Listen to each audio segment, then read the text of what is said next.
Galuh News TV, informasi seputar Priangan Timur.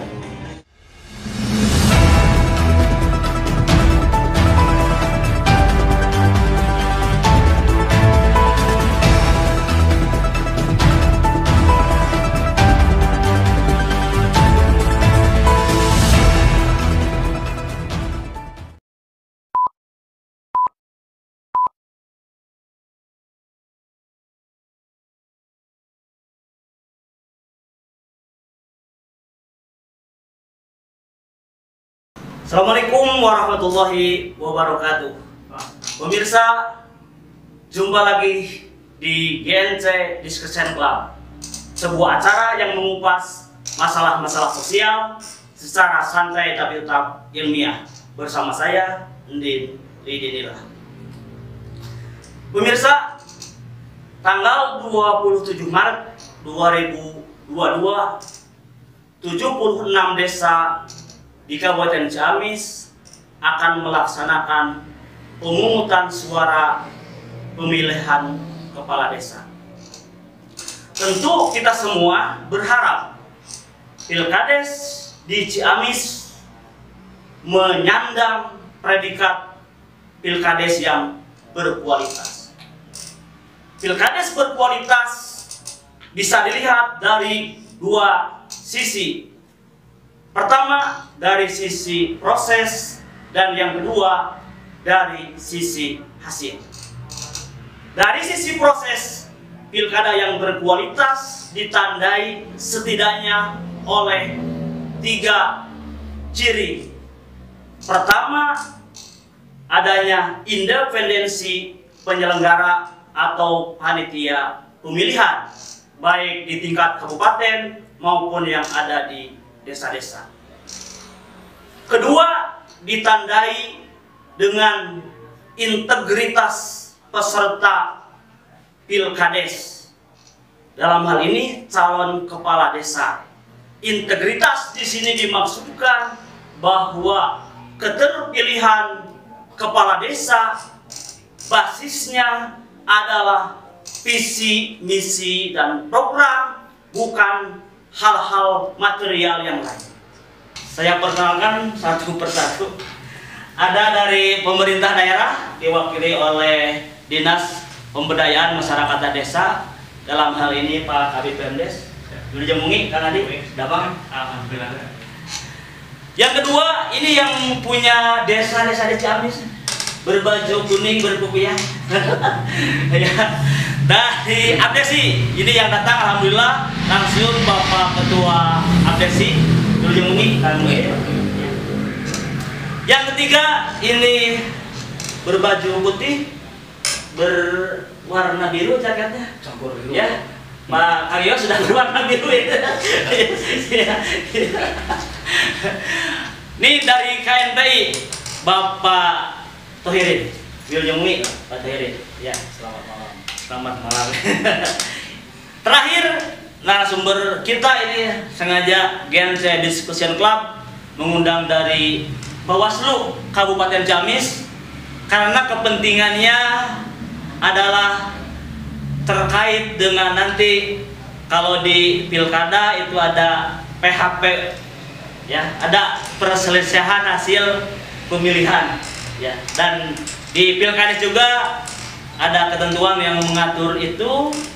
Jikalau misalnya ada, ya, dari peserta dari tim peserta yang tidak puas dengan keputusan panitia, maka ada mekanisme yang bisa ditempuh secara normatif. Makanya kita undang dari Bawaslu, alhamdulillah hadir Kang Jajan,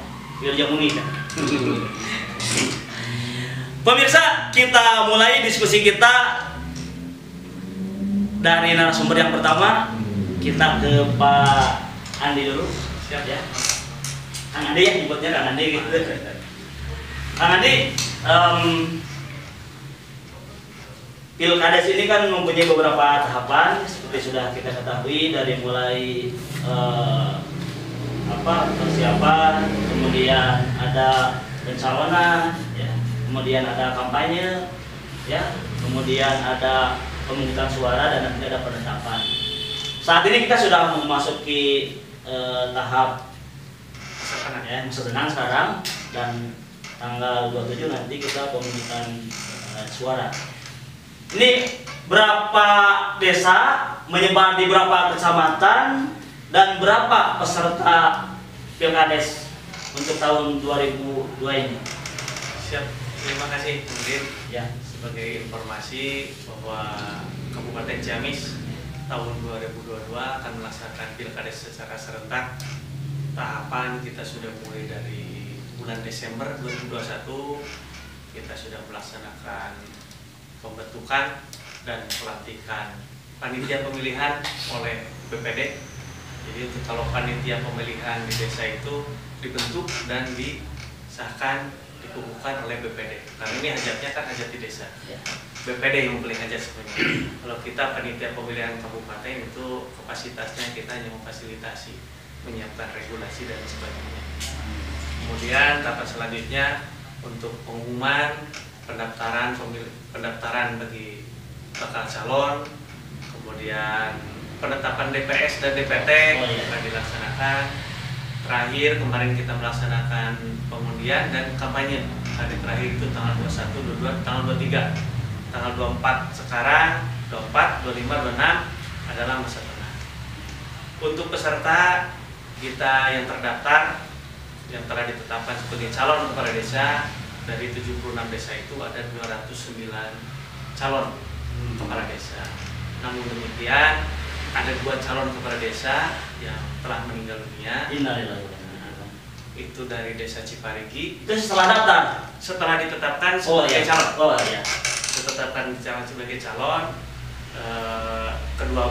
Kedua calon ini meninggal dunia dari desa Ciparigi 1, Sukadana.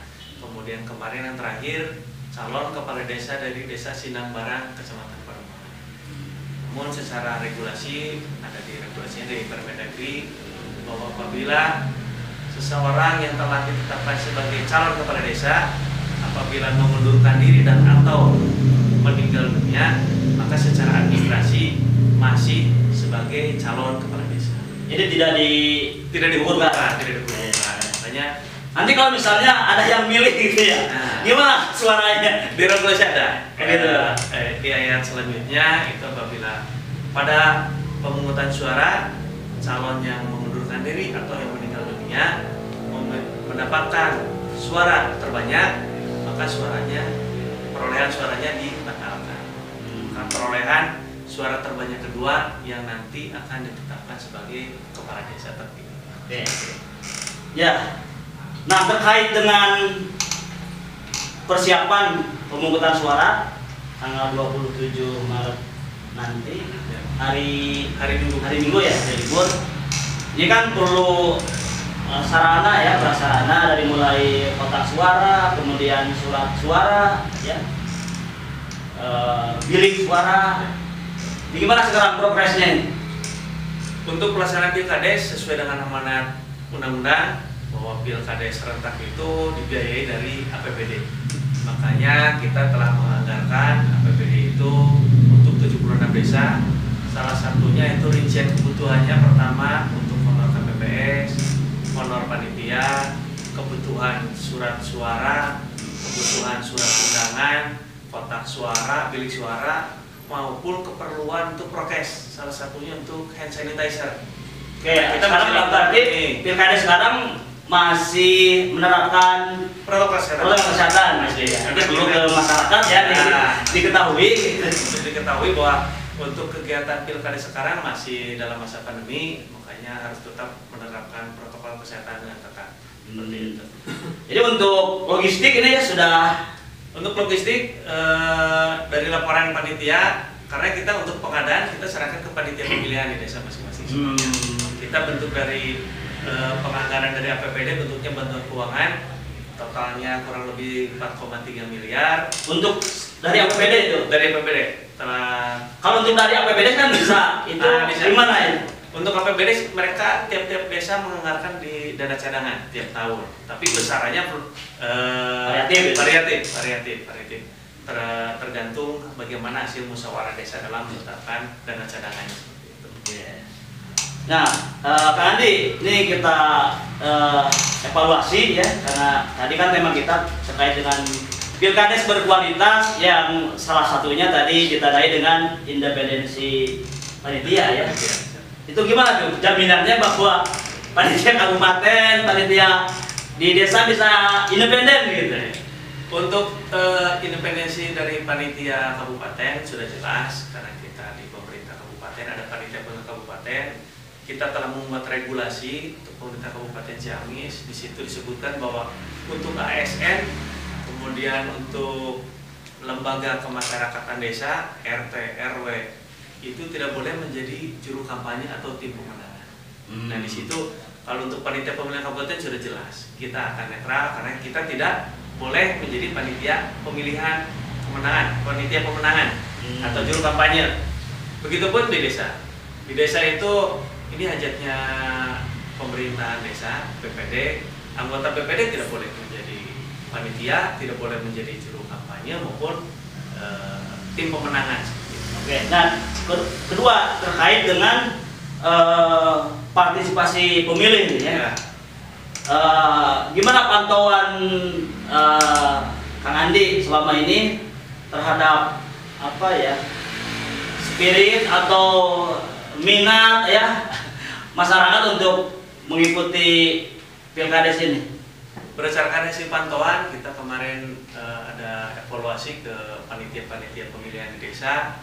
Mudah-mudahan karena menurut regulasi yang ada di Perda di kita di Kabupaten Ciamis, bahwa untuk partisipasi pemilih itu minimal 50+1. Tapi kita menargetkan mudah-mudahan tercapai di angka 70 atau 80%. Jadi kalau ada misalnya jumlah DPT ya, 4.000 itu harus 2.000 lebih. Minimal 2.000+1. Dan kalau kurang pilkadesnya dibatalkan dan diikutsertakan pada pilkades serentak periode berikutnya.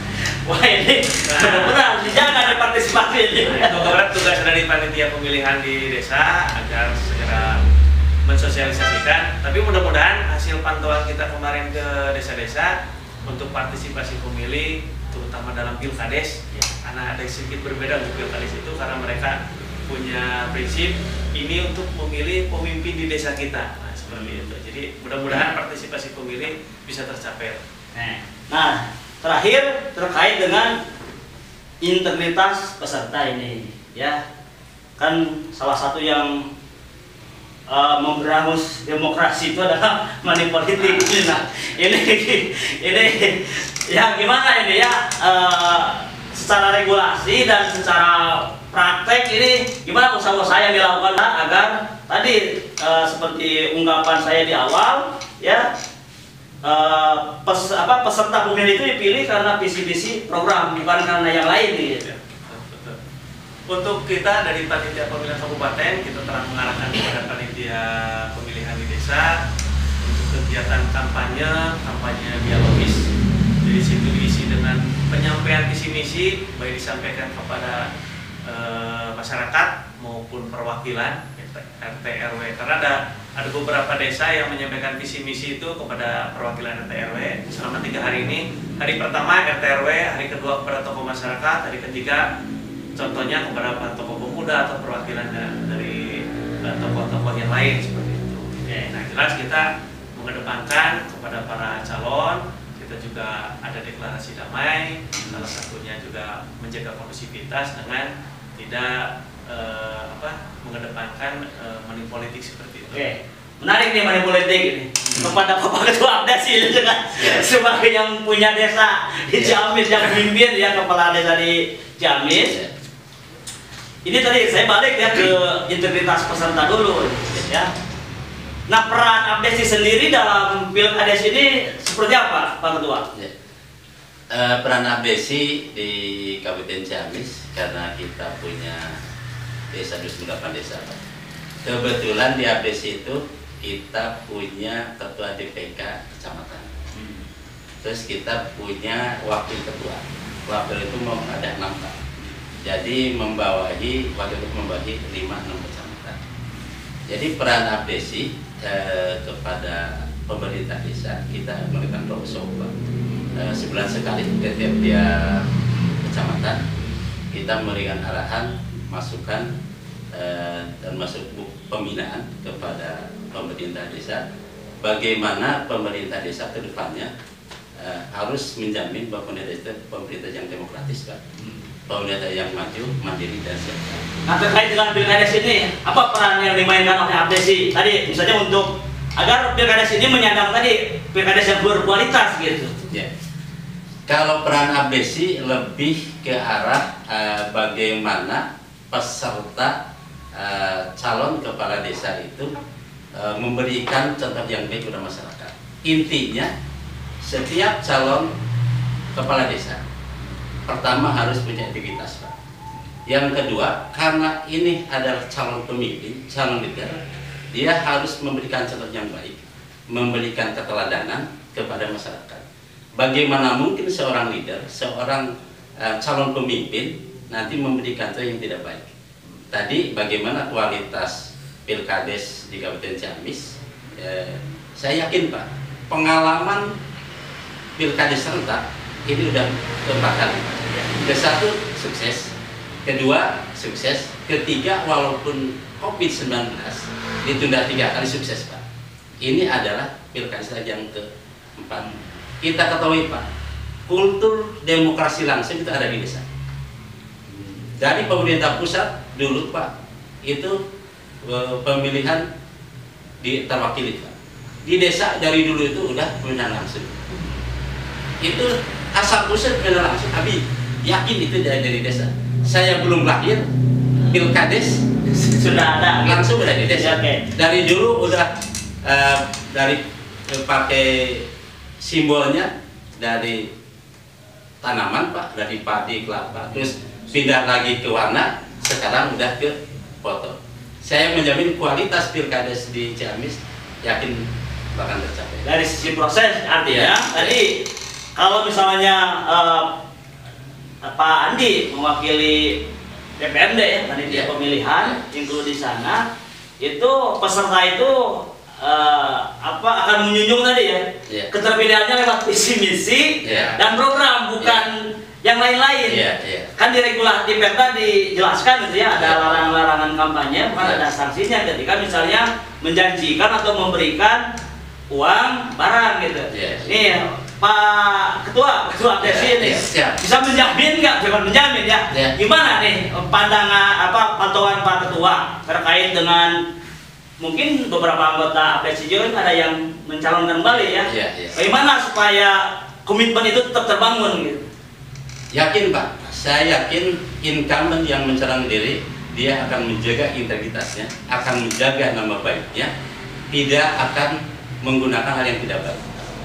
Karena kalau nanti seorang calon kepala desa, baik incumbent atau yang baru Pak, ada politik uang, di masyarakat itu ada kultur budaya, ada hukum sosial yang bakal melekat. Saya yakin Pak, beda dengan yang lain Pak. Karena pemilihan di desa itu seolah berhadapan-hadapan Pak, saudara sama saudara. Makanya bagaimana menghindari supaya kualitas pilkada itu baik Pak, hindari politik uang. Kita jualannya itu Pak, visi misi program Pak. Kalau jualan yang lain saya yakin Pak akan hancur demokrasi di Kabupaten Ciamis. Ya. Nah, terkait dengan independensi panitia nih, sejauh pemantauan Pak Ketua Abdesi gimana ya? Kalau independen, yakin Pak, kalau seorang panitia tidak independen Pak, yakin karena di desa itu calonnya ada 2, ada 3, 4 itu bakal diserang. Tim suksesnya bakal nyerang ke panitia. Saya yakin Pak. Jadi kondisi itu mekanismenya seperti apa? Mekanisme begini Pak. Kalau seorang calon tidak puas, itu ada di saksi Pak. Ini terbagi beberapa TPS Pak. Kalau pas penghitungan suara di TPS, saksi yang menandatangani selesai Pak. Apalagi nanti kalau rapat pleno selesai Pak. Karena jaminannya nanti ke suara-suara langsung dibacakan, diperlihatkan, dihitung bersama-sama. Saksinya di sana contoh ada calon 3, saksi mendatangkan itu selesai Pak. Oke. Karena saksi udah mendatangkan dia yang mendengar, dia yang tahu di lapangan dari awal sampai akhir Pak. Nanti sidang pleno semua itu sudah mengesahkan, kuncinya ada di saksi di TPS. Kalau saksi tidak tanda tangan, berarti di sana ada bukan kecurangan, dugaan. Ada dugaan. Makanya kuncinya ada di saksi di TPS Pak. Kalau saksinya di TPS tanda tangan, terus calonnya dugaan tidak puas, itu yang disalahkan saksi. Saksi. Jadi kuncinya di saksi Pak. Kalau memang ada dugaan, saksi ya udah tidak boleh menandatangani pengesahan hasil di TPS. Ini kan misalnya gini, ajuan terhadap keberatan itu kan tidak hanya pemungutan suara misalnya ya. Ini merembet ke belakang, misalnya pas kampanye dia money politik, bisakah nanti di akhir itu ya dikemukakan, oh ini karena saya kalah, akhirnya saya ungkit yang dulu gitu ya. Ini kan ada ruang untuk itu gitu. Sekarang yang paling utama itu, yang paling disorot adalah hari tenang, malam tawong. Malam tawong gitu ya. Kalau ke belakang itu kan masa-masanya sudah beres itu. Sudah beres Pak. Apakah dulu itu dia contoh beli uang itu belum masa kompaknya, atau masih sebagai calon Pak, belum ditetapkan menjadi calon Pak, bakal calon. Kalau bakal calon ya nggak ada masalah, dia belum ditetapkan. Bukan masa gini Pak, dia 3-4 bulan ke belakang ngasih kan belum tahu dia calon atau tidak. Itu masalah kok gitu ya. Kalau setelah ditetapkan menjadi calon Pak, kalau setelah ditetapkan menjadi calon dia ngasih A, B, C dan D, itu mah enggak Pak, karena sekarang udah canggih Pak. Bisa dipakai foto, ada video dan ada bukti, silakan jalur hukum. Iya, ini terkait yang ketiga ini, terkait partisipasi pemilih dan sekaligus integritas pemilih ya. Integritas tidak hanya di peserta tapi juga di pemilih. Apa nih himbauan dari Pak Ketua terhadap masyarakat gitu ya? Kalau misalnya ada peserta yang ngiming-ngimingi. Ini Pak, saya meyakini bahwa untuk pilkades itu pasti partisipasi pemilih tinggi Pak, karena ada fanatisme ke calon Pak. Itu Pak kuncinya. Saya orang desa, saya orang kampung, yang di Jakarta, yang di Bandung, di mana itu pulang Pak, karena ada fanatisme ke calon. Karena ada fanatisme ke calon, dia pulang. Insya Allah rata-rata kalau di daerah saya itu 70-80% hadir Pak. Jadi insya Allah partisipasi pemilih bisa tinggi gitu ya? Bisa tinggi Pak, dijamin Pak. Karena ada fanatisme ke calon ini untuk mencari calon pemimpin di desa. Oke. Pemirsa, kita ke Pak Ketua KNPI ini. Dari tadi sudah ingin bicara gitu ya. Sudah ingin menanggapi gitu ya Pak Ketua KNPI ini. Pak Ketua, paparan dari Kang Andi mewakili pemerintah daerah, nanti dari Pak Ketua Abdesi gitu ya, sebagai yang punya desa ini 268 desa tadi. Nah, terkait dengan tadi kalau tadi kan lebih ke evaluasi di proses ya. Ini selama ini menurut pantauan Pak Ketua KNPI ya, ini kita bicara di hasil ya, kualitas hasil gitu ya. Ketika sudah terpilih pemimpin desa, Pak Kepala Desa gitu ya, evaluasi dari KNPI sendiri gimana?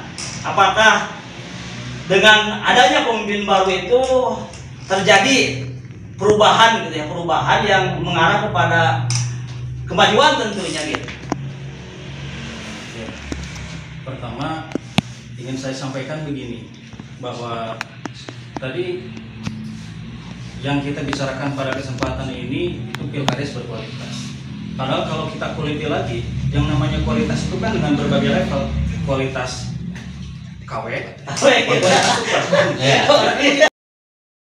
Itu kan ada syarat dan rukunnya. Rukun pilkades yang tadi input. Nah, inputnya.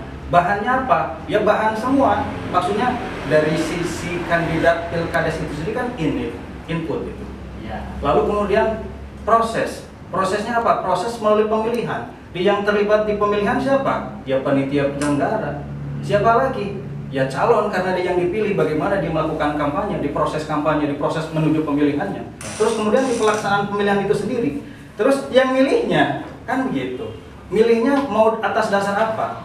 Kalau saya melihat apapun, baik kontestasi pilkada, pilkades, pemilihan ketua, ya ketua Bawaslu, ketua Desi, itu kan ketua KNPI, itu kan ukurannya 3. Apa? Yang pertama adalah diakronim. Hubungan saya dengan calon yang akan kita pilih masa lalunya apa? Historis. Sinkronik hubungan sekarang, apakah masa lalu masih berpengaruh juga sekarang atau tidak? Yang ketiga, futuristik. Saya kepentingan di masa depan apa? Gitu kan? Apakah semuanya akan nyambung? Mungkin akan ada yang nyambung. Saya dulu pernah dekat sama dia, banyak jasanya. Sekarang juga masih berjasa. Dan ke depan kemungkinan jasa ini akan terus tetap ada. Maka saya ada di pilihan itu. Tapi bisa saja berubah. Historisnya memang dekat. Tapi sekarang gara-gara persoalan jadi tidak dekat. Terus kemudian ada calon lain yang lebih menggoda, ya berubah lah kan begitu. Berarti ini teknik ya. Tadi sudah lewat jadi sudah hari tenang, tidak bisa dilaksanakan gitu ya, tinggal hari ya. Nah kembali ke pertanyaan awal sebelum break gitu ya. Nanti dijawab setelah break.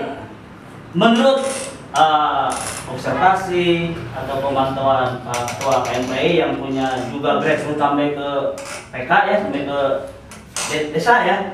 Ke desa gitu ya. Nah, taruhlah misalnya dari pilkades serentak yang 2020 ya, 2020. Ini kan sudah ada 2 tahun. Adakah perubahan gitu ya? Ada perubahan nggak nasib masyarakat desa itu pasca keterpilihan pemimpin baru itu? Ya. Dijawab nanti setelah break dulu. Pemirsa, kita break dulu.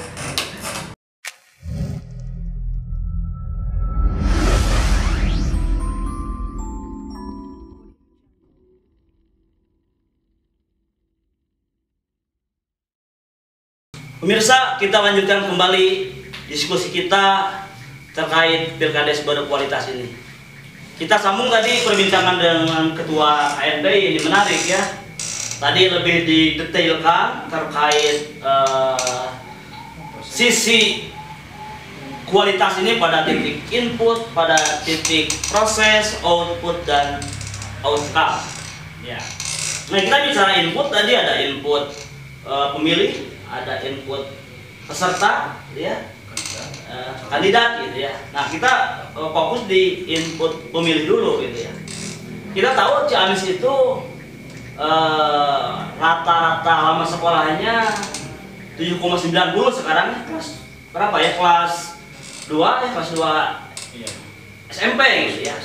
Nah dengan tingkat pendidikan seperti itu, apakah itu input yang memadai untuk terjadinya sebuah demokrasi di mana tadi pemilihannya secara rasional berdasarkan visi misi program gitu? Pak Ketua gimana nih?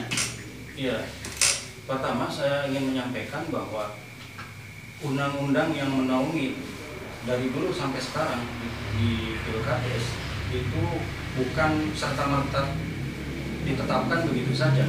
Tapi bahwa ini sudah melalui tahapan kajian yang menurut saya sangat strategis dan sudah bisa dianalisa kira-kira ketergunaannya seperti apa ketika aturan atau undang-undang ini diberlakukan. Yang kedua, berbicara pilkades itu kan tadi saya setuju dengan yang disampaikan oleh Ketua Desi. Itu miniatur dan pembelajaran demokrasi yang sudah sangat lama itu terjadinya di pilkades. Jauh sebelum kita mengenal pilkada langsung. Itu pilkades sudah langsung. Artinya masyarakat desa itu sudah terbiasa. Karena sudah terbiasa, siapapun yang berasal dari desa yang bersangkutan yang kemudian diselenggarakan pilkades itu berani pulang kampung. Yang bisa saja ketika pileg atau pilkada tidak pulang, tapi khusus untuk pilkades pulang. Artinya dari sisi partisipasi pemilih di Pilkades itu berbeda dengan pilihan-pilihan yang lain, salah satunya dalam pilkada.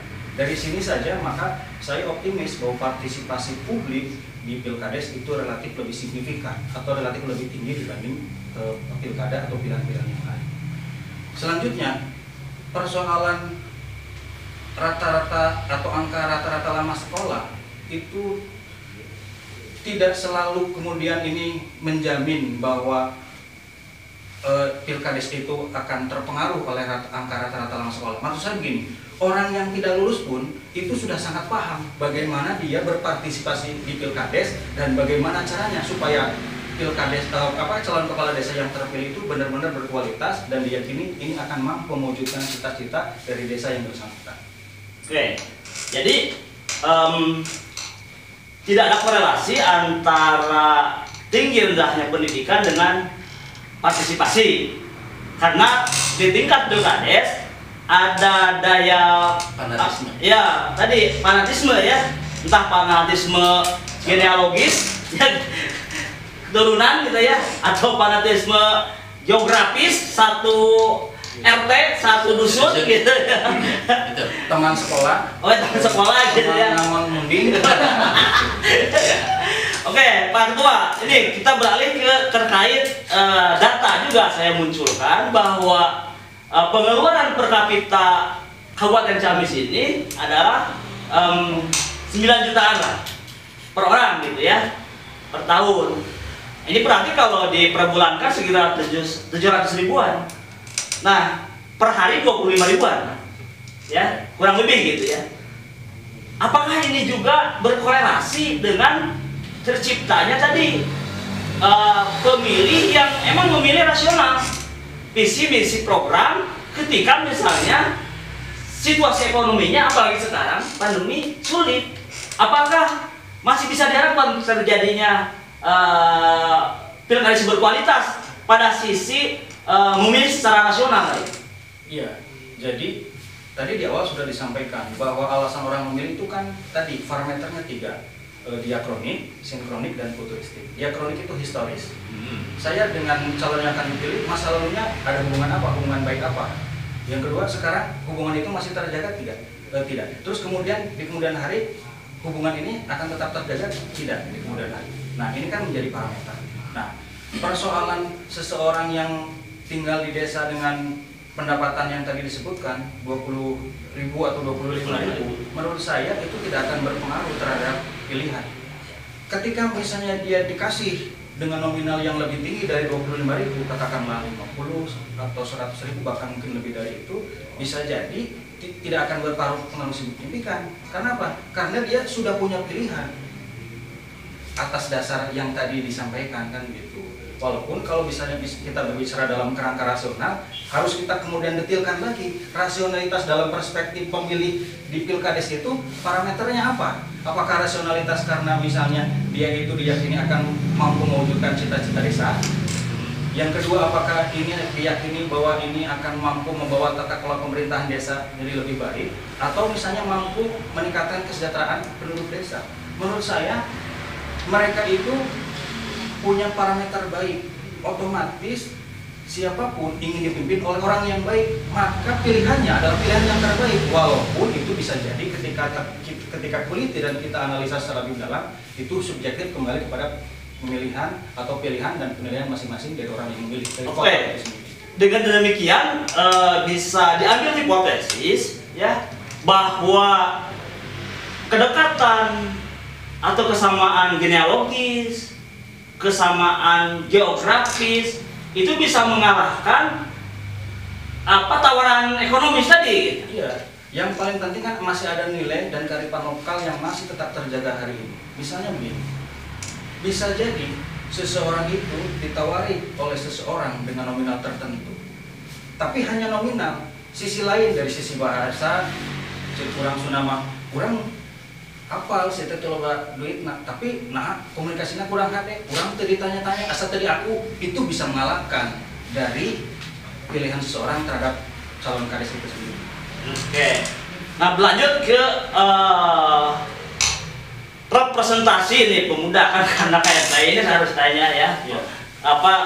bagaimana gairah pemuda gitu ya untuk turut andil membangun bangsa dengan memasuki struktur kepemimpinan di pemerintahan, salah satunya di tingkat desa. Pantauan Pak Ketua gimana nih di Ciamis ini? Iya. Dari tadi itu ada kata kunci yang selalu saya ingat dari presenter itu. Apa? Diskusi galupnews.com itu santai tapi ilmiah. Itu kan? Nah, itu yang memagari itu kan. Jadi memang saya harus mencoba. Iya. Agak khawatir kalau tidak ilmiah. Jadi kan nanti takut disangka pura-pura ilmiah, gitu kan? Takut disangka sok ilmiah, gitu kan? Atau takut disangka sangat ilmiah kan gitu. Maka menurut saya harus didetilkan lagi. Nah, siapa sih yang disebut pemuda? Dari parameter yang ada saja kita sudah berbeda-beda. Kalau misalnya lihat Undang-Undang 40 2009, pemuda itu satu periodisasi masa manusia usia 16 sampai 30. Kalau di KNPI 40 tahun maksimal. Kalau di Karang Taruna 45 tahun. Nah, kita tuh mau pakai parameter mana kan begitu. Bahkan kalau misalnya kita lihat hadis ya Romo ibnu Adam wa yabqa min husnatani al-hirsu wal amal. Anak Adam itu menua, tapi ada yang tidak menua. Artinya kan selalu muda. Apa? Hirsu, semangat. Dan amal apa? Harapan dan cita-cita. Maka saya mengenal pemuda itu ada yang de facto dan de jure, gitu kan? Ada de facto de jure, de facto tidak de jure, gitu kan? De jure tidak de facto, tidak de jure tidak de facto kan begitu. Nah, itu kan lebih bias lagi sebetulnya.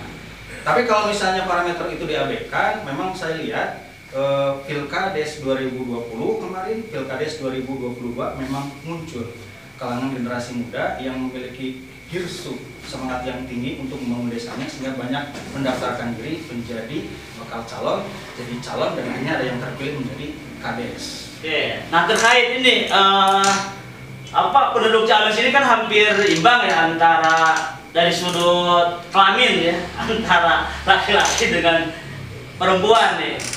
Nah, pantauan Pak Ketua sendiri karena sering pasti konsolidasi dengan teman-teman di PK di desa ya.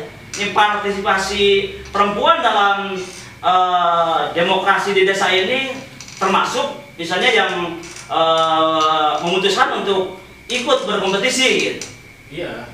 Jadi pertama dari sisi partisipasi tadi sudah disampaikan bahwa Pilkades itu adalah salah satu kontestasi atau hajat pilihan masyarakat yang memang unik. Saking uniknya orang itu mau meninggalkan pekerjaannya, meninggalkan aktivitasnya di luar kota untuk ikut berpartisipasi di Pilkades. Termasuk di kandidat-kandidatnya. Banyak orang yang bisa jadi secara taraf ekonomi sudah mapan. Kalau dibandingkan pendapatannya dengan ketika jadi kades, itu kan relatif lebih tinggi pekerjaannya yang digeluti sebelum jadi kades. Tapi banyak orang yang mengorbankan itu semua, nah akhirnya terlibat di pencalonan menjadi calon kepala desa itu sendiri. Ini kan menurut saya sebuah dorongan yang luar biasa. Artinya apa? Artinya ada harapan, ada kepercayaan bahwa dia merasa yakin akan diterima masyarakat, masyarakat memilih dirinya. Dan ketika masyarakat memilih dirinya juga tidak mungkin disia-siakan, pasti akan melakukan segala upaya untuk membuktikan bahwa dirinya itu layak dipilih dan layak membawa masyarakat kepada tujuan yang dicita-citakan dari desa itu. Oke, jadi dengan paparan tadi bahwa banyak generasi muda yang melek politik dan sudah terjun ya dalam demokratisasi di desa, kemudian ada juga beberapa calon perempuan juga ada ya, ada sudah terlibat dalam Pilkades ini. Maka ini kan harapan kita semua karena Indonesia kan dikatakan punya bonus demografi gitu, di mana usia 15 sampai 60 itu Ciamis saja itu dari persen gitu. Jadi kita dengan paparan Pak Ketua KNPI tadi optimis bahwa ke depan bonus demografi ini akan bisa dimanfaatkan ya, generasi muda mewarnai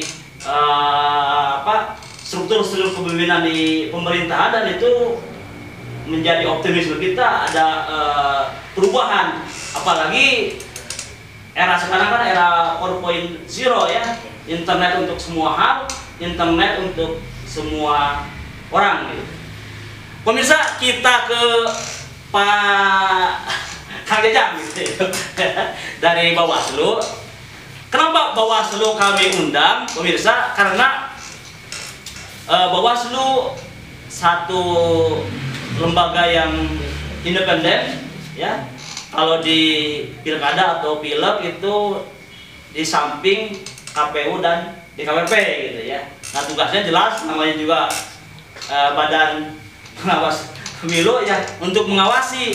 Nah, tadi dari Pak Kang Andi ya, dari Pak Ketua APSI bahwa tidak ada yang spesifik yang struktur yang mandiri ya dalam pilkada sini untuk melakukan tugas pengawasan. Inherent ada di kepanitiaan ya. Kalau di kabupaten itu ada inspektorat ya, sama komisi A ya. Ya, komisi A DPD juga ini ikut mengawasi gitu ya. Sebagai fungsi controlling ternyata gitu ya. Nah, kemudian di panitia desanya ada BPD gitu ya. Jadi masuk dalam kepanitiaan, tidak berdiri di secara mandiri gitu. Nah, berbeda dengan Bawaslu, adalah satu organ yang mandiri khusus. Nah, kita bicara misalnya terkait pengawasan gitu ya di perhelatan Pilkades ini. Nih, Pak tinjauan Kang Jajang sendiri, bagaimana kalau pengawasan di Pilkades ini dikomparasikan dengan pengawasan di pemilu atau pilkada gitu? Bismillahirrahmanirrahim. Terima kasih atas waktunya terkait dengan apa yang disampaikan dan ditanyakan oleh Pak Udin masalah pengawasan. Saya kira di Bawaslu itu ada istilah pengawasan partisipatif, artinya bahwa yang berhak mengawasi itu secara kelembagaan dan sebagai penyelenggara pemilu kami di Bawaslu. Akan tetapi ada hak juga bagi masyarakat untuk sama-sama ikut mengawal pemilu dan pemilihan. Siapa? Seluruh masyarakat yang punya punya greget, kemudian punya keinginan untuk sama-sama mengawal demokrasi yang berkualitas. Maka kemudian muncullah istilah pengawasan partisipatif. Siapa? Seluruh masyarakat. Kemudian dikasih ilmu-ilmu bagaimana mengawasi. Terkait dengan Pilkades, saya kira ini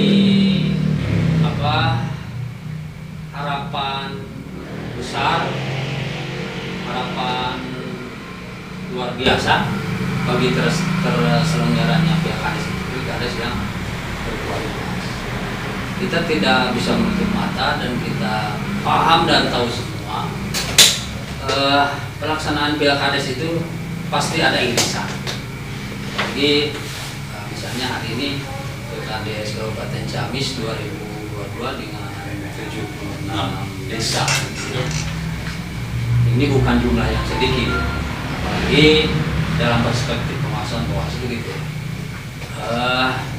Pasti akan ada irisan Pilkades dengan pemilu dan pemilihan 2024. Jelas pasti. Oh, iya.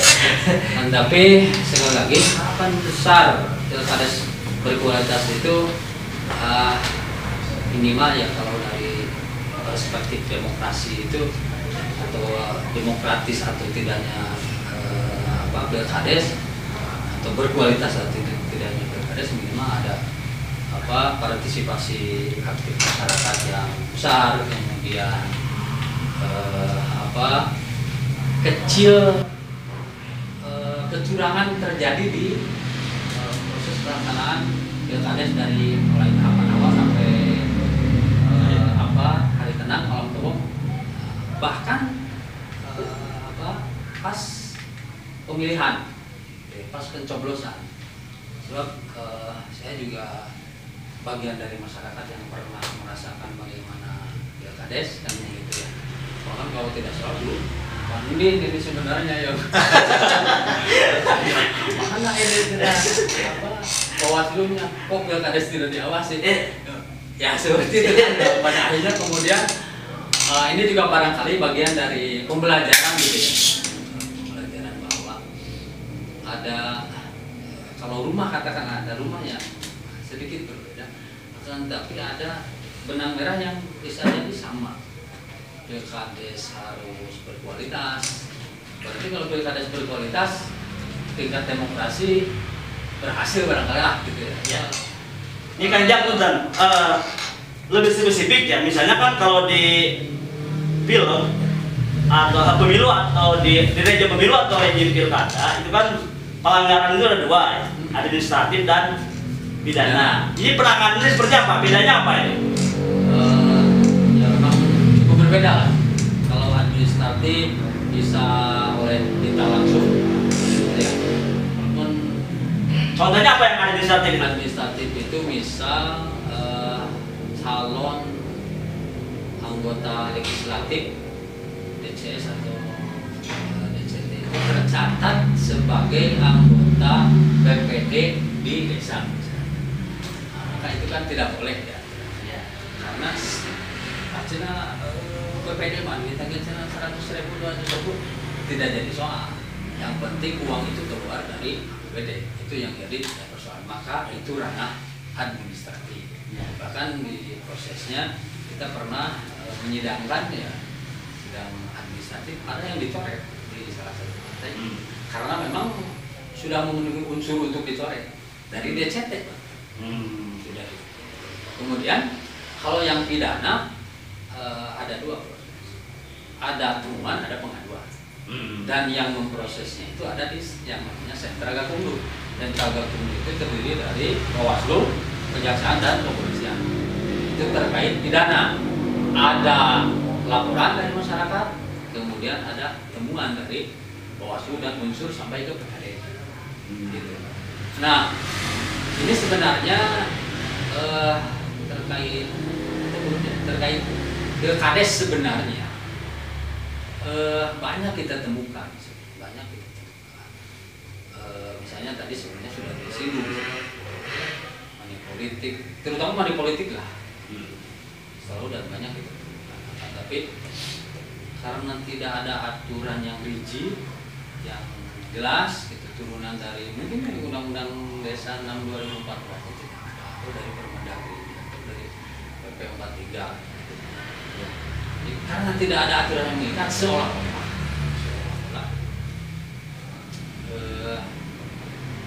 pelaksanaan pilkades di desa itu seolah-olah seolah-olah tidak mengindahkan hal-hal yang sebenarnya sangat sensitif.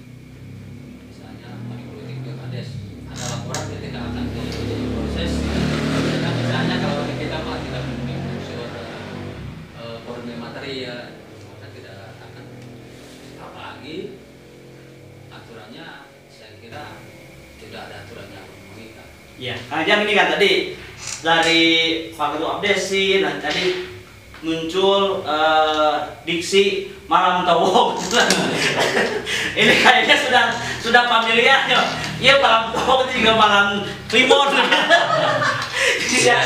Ya, ini gimana melihat diksi malam tawong ini kaitannya dengan tadi ya money politik itu?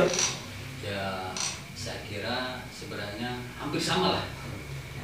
Pemilu dan pemilihan pun istilah malam tawong itu dipakai pada. Oh iya, itu Aja juga ada malam tawong. bagian gaplek ngopi kan. Iya. Di pilkada seperti itu, pemilu dan pemilihan pun sebenarnya tidak ada istilah malam tawong, malam terakhir, malam pamungkas, malam ditulis kejadian di Buntenan. Ayah di mana? Bisa malam tawong. Amplop kan atau dan itu malam tawong itu sebenarnya sudah jadi catatan tersendiri lah bagi Bawaslu. Walaupun terbatas, Bawaslu juga manusia. Ayo jangan di dalam kita ini kan sare. Oke. Apalagi tidak ada aturan yang mengikat, yang baku, saklek lah gitu. Itu Pilkades menjerat lah itu di pilkada. Saya kira. Ya, kerja saya mau perlu konfirmasi dulu nih ke Kang Andi ya. Tadi kan di regulasinya mungkin yang paling bawah Perbuk ya atau nanti naik ke Perda. Emang regulasi terkait dengan apa tadi? Apa money politik pertama, yang kedua pelanggaran. Tadi kan dibagi ada administratif, ada pidana. Ini untuk yang pilkades emang tidak ada pidananya? Untuk pidana Ada. Maksudnya tadi di KUHP ya. Pidana. Pidana itu sebenarnya dari perspektif Bawaslu, dari perspektif kejaksaan dan komisi sudah memenuhi unsur formil material. Kita itu ada SG1, SG2, SG3 baru diputuskan, tidak serta-merta. Sebab ada juga ketika misalnya ada yang laporan, yang melaporkan diintimidasi, ditariklah laporan, tidak selesai, putus. Kecuali ada temuan. Ketika ada temuan, resiko itu ada di Bawaslu. Dengan 1000 resiko, karena itu sudah memenuhi unsur formil dan materi, terus kan di SG1, SG2, sentra gakumdu 1, sentra gakumdu 2, sentra gakumdu 1, sampai kemudian di sentra gakumdu 3 dikeluarkanlah. Oke, nah nih Pak Ketua Abdesi, tadi kembali kan sejauh pembahasan saya misalnya di Perda itu kan emang ada larangan kampanye ya, mempersoalkan dasar negara, kemudian mengganggu ketertiban umum gitu ya. Dan di angka terakhir itu ada larangan menjanjikan atau memberi barang dan atau uang. Nah, cuman di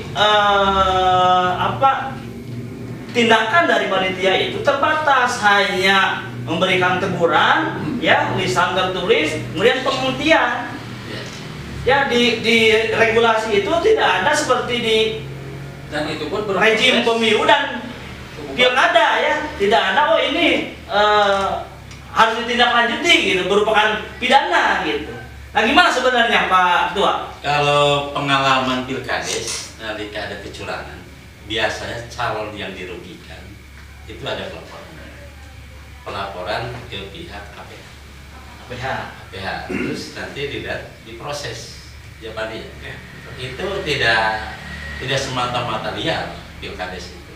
Nanti kalau salah satu merasa dirugikan, dia punya bukti, dia lapor ke, kalau bahasa Bawaslu itu terpenuhi unsur dan material. Itu dilaporkan ke APH, terus ditindaklanjuti apakah unsur pidana dan sebagainya.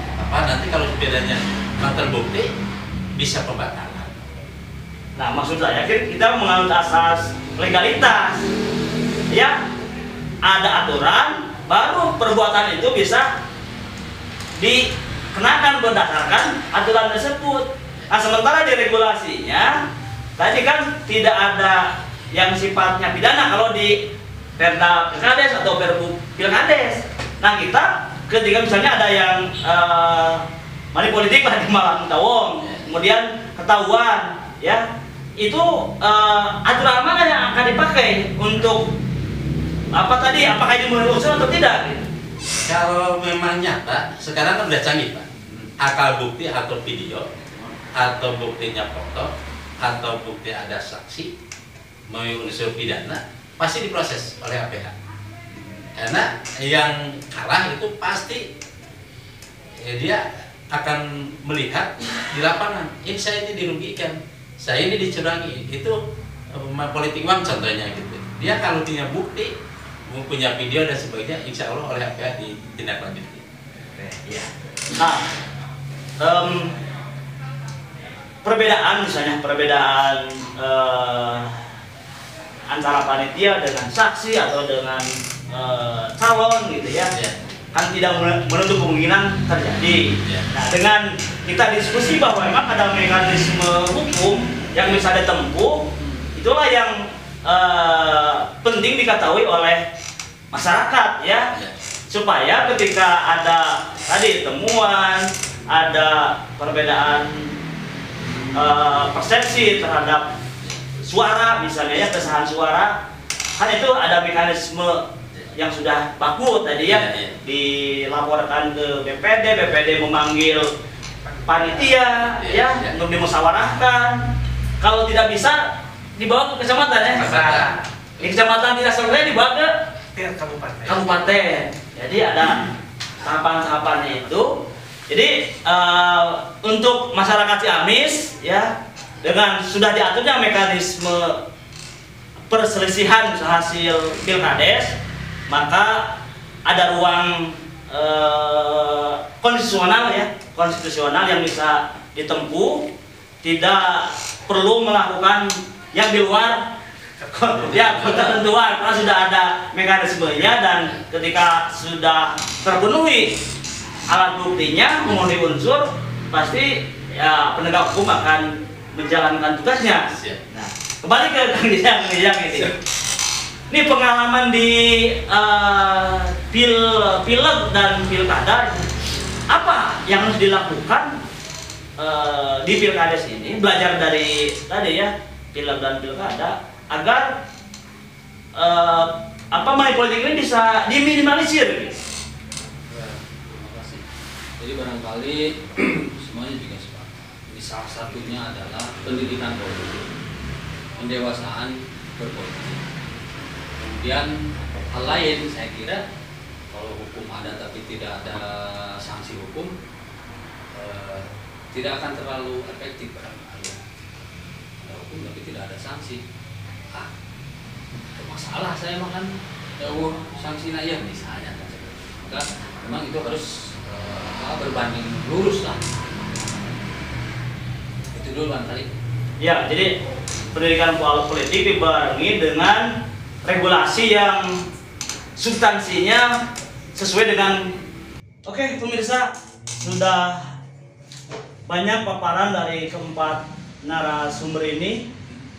Mudah-mudahan pemikiran-pemikiran beliau-beliau ini bisa memberikan pencerahan, bisa memberikan edukasi bagi kita semua, sehingga penyelenggaraan Pilkada di Ciamis ini betul-betul tadi menjadi predikat Pilkades yang berkualitas. Masih banyak yang harus didiskusikan, tapi karena kita dibatasi waktu, akhirnya saya selaku host di GNC Discussion Club ini mengucapkan terima kasih ke Kang Andi dari DPMD, Kang Yoyo dari Abdesi, Kang Tohirin dari KNPI, dan Kang Jajang dari Bawaslu. Mudah-mudahan di lain kesempatan kita bisa berdiskusi dengan tema yang lain ya, yang tentunya kita harapkan ini bisa semakin mendewasakan kita semua dan masyarakat dalam berdemokrasi. Terima kasih pemirsa, kita jumpa lagi di GNC Discussion Club berikutnya. Assalamualaikum warahmatullahi wabarakatuh.